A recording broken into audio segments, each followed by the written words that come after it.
Hi guys, how do you like your eggs in the morning? Well, I've just put a whole bunch of beautiful egg recipes together and I know you're gonna love them. How to poach the perfect eggs. Super silky, gorgeous eggs every time. The only way to poach the perfect egg is if you have really, really fresh eggs. End of story. When it gets to the shopping, don't go to the front, go to the back and get your eggs. Even if you have to knock them all over, go to the back because they're going to be the freshest ones. Bring your water to the boil. That means that there's bubbles. Take it off so they subside. Look at the water. There's no bubbles here, guys. It's just poaching. Poaching is not boiling. Boiling will smash the eggs all around. Poached egg, gentle. My egg, you crack it into there and you just plop it in. And if you have lovely, fresh eggs, you're going to win most of the time. Some people say, put some vinegar in the water. Really? Why? Yes, it does firm up the egg, but it tastes like vinegar. So I would suggest don't bother. As far as cooking is concerned, roughly around 3 minutes is going to give you a softish egg. Then it's down to you to use your noddle. So get in there. So I'm just touching that. So you want it to kind of feel like a lovely, fresh, springy mozzarella. A nice little poached egg. It's cooked to perfection. So there you go, a basic poached egg on toast. If you haven't got fresh eggs, I do have a few little tips. First up, if you spin your spoon around in the pan like this, and then you get your egg and plop it in the middle, if you see, the inertia of that water's wrapping it around the yolk. So while we cook that, I've got some lovely asparagus here. Now I've dressed it with a little oil, a pinch of salt, a little lemon juice. If you look in here now, kind of cooking quite nicely. You can see how it's just wrapped around. So let's have a little look here. Let's bring that up. You can see it's more pouchy now. So look, on the asparagus, I'm just going to season it with a little salt, a little pepper. Of course, just stabbing it a little bit so it oozes. And I'm just going to shave some lovely bits of Parmesan over the top like that. Product.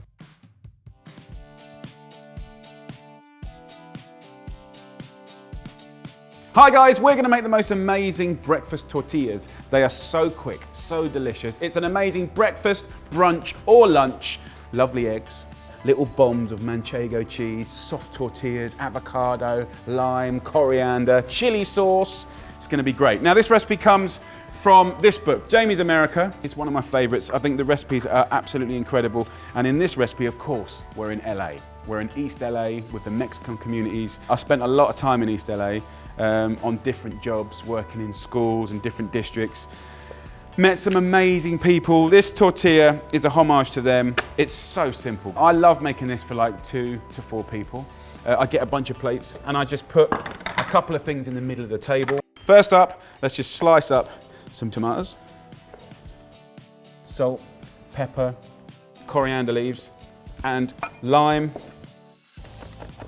a few fresh chilies. So that's the tomato part. Then we're going to go on to the avocado part. Now avocado can, depending on the variety, start oxidizing and discoloring. And a thing that will stop that is citrus, especially lime. So just a little squeeze of lime juice, a light seasoning. You can finely slice it if you want. And then you can just push it down just to make it look nice. I'm going to use some wheat tortillas here. Reheat these. I've got a little plancha here, or in a dry pan, non-stick. I don't want them crispy, I just want them bendy and warm. Really important. Pan on to a medium-high heat. We're going to do some eggs. We're going to add spring onions or scallions. I saw variations of these eggs in the States and with the Mexican communities. I really love this method. Manchego cheese. So I'm just going to grate about a heaped tablespoon. That's for seasoning. If you wanted to, you could just get your knife and do little nuggets of manchego, and they won't fully melt completely until you've finished. So you get little bombs of cheese in your scrambled egg. These are eggs from my chickens. You can see they're all different sizes, and that's what happens when you've got chickens, because they're different ages. 6 eggs will probably be enough for 4 people actually. Having a few ribbons of yolk and the white is quite nice. So that kind of loose whipping like that is absolutely cool. I'm going to use just a tablespoon of oil and just a little bit of butter. In we go with the eggs. right? Now, I love to use a spatula for this, really important. There's these lovely little sheets in here. So literally, I'm gonna take it off the heat now because I'm reading the temperature and I don't want to overcook it. So we want sheets and undercooked. If it's cooked in the pan, it will be overcooked in your mouth and in the plate. In with the spring onions. So I'm just folding these sheets over. Look at the texture. That's what we want, really loose eggs. We haven't kind of cooked the proteins so they're ridiculously firm. And it's like, you know, it's texturally incredible with those little bombs of manchego and the seasoning and the flavor. You will never regret cooking eggs like this. So let's plate one up. I've just warmed up a tortilla on one side. It's not crispy, it's nice and bendy. I'm then gonna get some of these beautiful tomatoes, lime juice, coriander, seasoning, beautiful, beautiful colors, avocado. And then we've got these amazing eggs. And this is all about texture, layers, flavors. Look at that. The homemade chili sauce comes out. This one is next level. And then what I might do is finish it just with a little manchego over the top. Long strokes. And look at those colors, guys. That just reminds me of my time in America with my mate Rigo in East LA. Absolutely gorgeous. Simple baked eggs, a brilliant alternative to your usual fried, scrambled or poached eggs. It's always nice to have another egg recipe, they're so quick. And it's a really nice sort of thing just to kind of get you into that sort of breakfast, weekend, brunch kind of vibe. And what I'm gonna do is just show you the basic preparation. So look, first up, get yourself a little dish. Get some butter and just rub it around the edge. This is for a straight baked coddled egg. Now, of course, you can season it, but that also means you could put spice in it. Could be some curry powder, think kind of like Indian eggs, or remove that. You could have like truffles if you're in France, a little bit posh. So essentially, rub it with butter and then get your eggs and you bake it. Cook it pretty much as you would any other egg that you like. If you like it cooked through, cook it through. If you like it a little soft, cook it soft. So you can whack these in the oven and you can keep an eye on them and you can just kind of like touch them and see how they're doing. But this is your basic coddled egg. This one, Santi, we can just whack that straight in the oven. If you want, you can get a little bit more adventurous. So what does that mean? Well, you could use things like avocado. You could use things like cherry tomatoes. You could use things like mozzarella.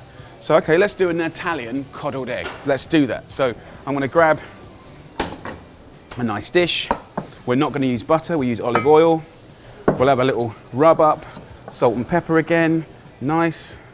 Then we're gonna go some lovely eggs. On the story of eggs, of course, you could have beautiful goose eggs, chicken eggs. You can use the little quail eggs, the ones down here, really, really nice. These are duck eggs here. Look at the size of those, beautiful. So these will take about 4 minutes, 5 minutes in the oven. And then what I want to do is just pair these up with the classic combo, right? So beautiful cherry tomatoes. We'll cut those in half.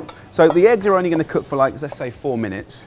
So you need to think about that when you're putting anything with it. So the cherry tomatoes, if you think they won't get cooked enough, you can go into quarters.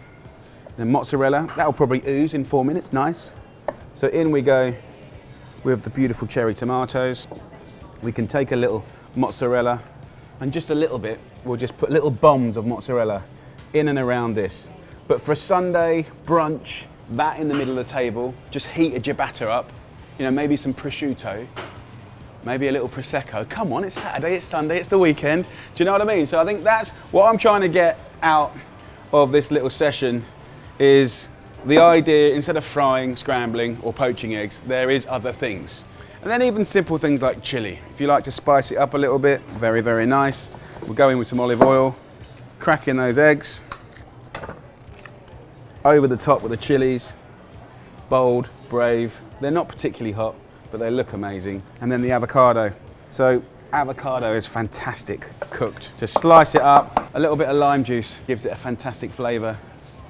And that in and around our eggs, beautiful. And literally whack that under the grill until it's cooked to your liking. So these are just ideas, guys. So think about things you like, have fun with it. So we've got the first one done from under the grill. Have a little look at that. See the avocado's got some nice colour there.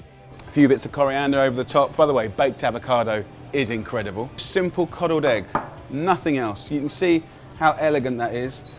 We've got our lovely Italian one here with the melting mozzarella, the tomatoes. Finish that with marjoram, just colourful, exciting.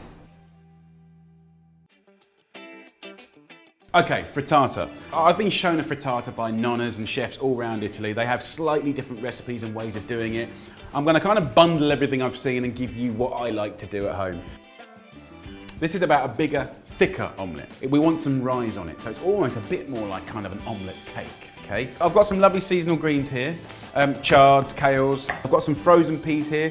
I just want to wilt some nice greens. So for the kale, it's all washed. I'm just gonna rip it up, put it in like this. Swiss chard is fantastic. Tear up the leaves and just snap up the stalks. So look, kale and chard is a lot more robust than spinach, but just in 1 minute, as this heats up, it's gonna do more than we need. With the peas, I like to just squash them, right, and crush them. Have a little look in there, you know, getting that color, getting that kind of mush, getting the sweetness out. What's quite interesting at the moment is a lot of my chefs are kind of scalding and just charring things. And you can see that little bit of char happening now. In the old days, you get told off for that. But in these days, that's considered super fashionable. That's what people want. But it does give a nice little smoky edge. A little season of salt, pepper, olive oil, just to delicately dress it, lemon juice. So just massage that in. Now, because we're doing this for 4 people, you know, I don't know if it's lunch or dinner, but you can kind of, let's say, 2 eggs per person. With this particular dish, one of the things that I saw from the nonnas who was making me a beautiful frittata one day, instead of just beating the eggs until they're really, really smooth and kind of perfectly beaten, she kind of had it so it was marbled, okay? So you can beat it, but just kind of beat it badly.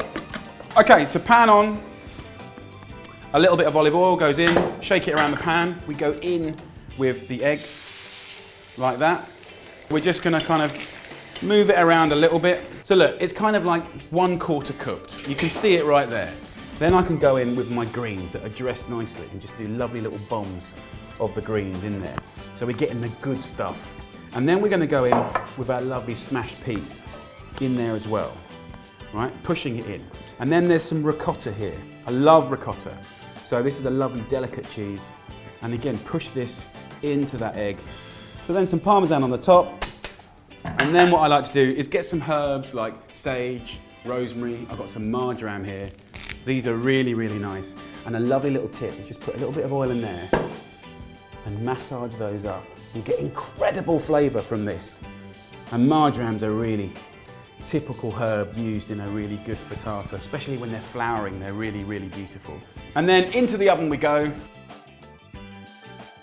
So, I'm gonna do a nice little thing to go with it. 6 olives and a chili will be more than enough. I'm just gonna squeeze the pip out of the olives. We're gonna make a nice little sort of salsa, chili, olives, mint. Okay, so I've got all the pips out. Very, very simple. I'm gonna finely slice the red chili.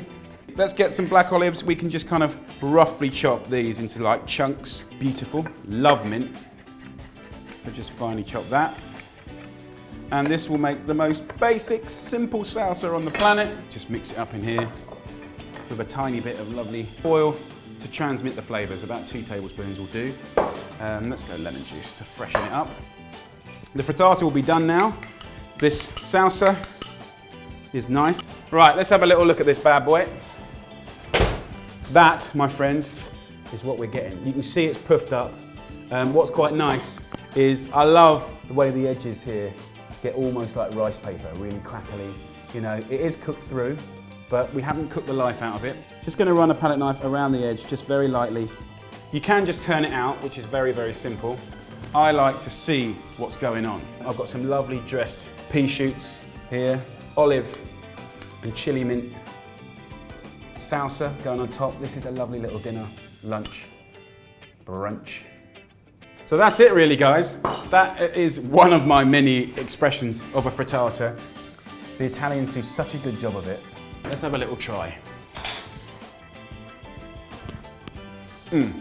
I really love the fact that we've bigged up the greens and dressed them The little salsa really makes it work gorgeous. I love the kind of chunks of really fresh ricotta and then that lovely hum of parmesan and the marbled eggs. Really nice, a much firmer omelette, but very, very nice. So there you go, the frittata. Hi guys, it's me Buddy Oliver, and today I'm going to show you how to make the perfect scrambled eggs. So first you need to cut some bread.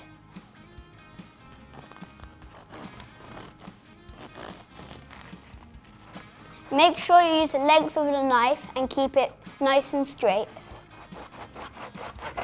Right, now I'm going to cut it in half and put it in my toaster.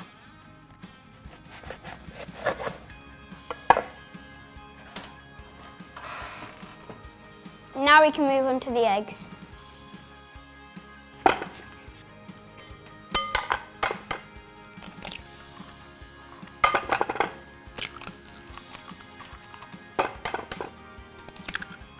Dad taught me a trick how to get the shell out. Just use another bit of shell. Now I need to whisk up the eggs. Do it like this until it's all mixed up. I'm going to put some more eggs in because it's better to make a big batch. Okay, now we're going to move the eggs out of the way. My pan's nice and hot, and I'm just going to add a little knob of butter. I'm just swirling the butter around the pan. When it starts to sizzle, I'm going to pour my eggs in. Now I'm going to pour my eggs in.